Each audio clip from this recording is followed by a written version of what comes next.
Yeah. People aren't buying into it because it's not like, look, it's just so obvious that it's politicized.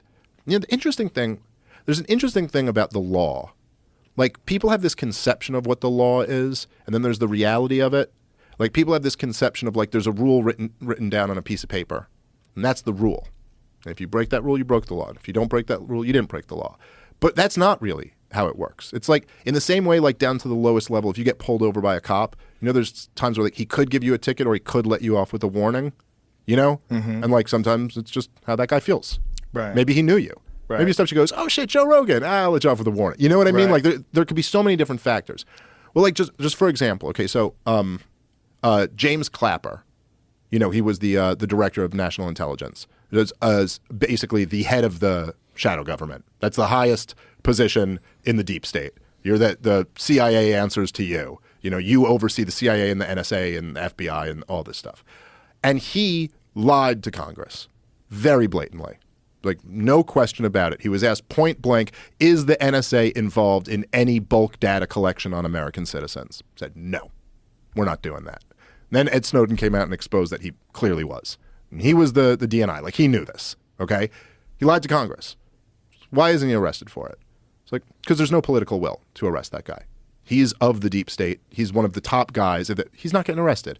Now, Michael Cohen lied to Congress. He got a month wrong when he was talking about a deal that he was working on for Trump. He said it happened in June, but it was really in January or something like that.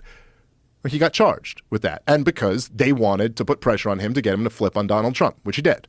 So it's not like there are crimes that are committed all the time. There's just no political will. There's no desire to arrest that person. And I think the thing that's wild about this with Trump is that if you think of all the crimes that presidents have committed, the idea that this is what one of them is actually going to go down for is insane. Like, Bush instituted torture. You know what I mean? Obama murdered American citizens without charges. These guys lied us into wars. By the way, every war is illegal. The supreme law of the land is the Constitution, and it says only Congress can declare war.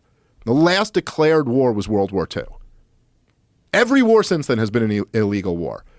Anyone could be arrested for this at any time. The legal defense is that they're military actions, not wars. So that thing in Vietnam? It probably smelled like a war to you, but no, not a war. Korea wasn't a war. Iraq wasn't a war. Afghanistan, Libya, Syria, Somalia, Yemen, none of those were wars. It's anyone, if there was any political will, any one of these presidents could be arrested for any number of crimes. And yet they're not. But yet Trump didn't give back the classified information quickly enough, even after they asked him. Oh, he's got to be indicted for that.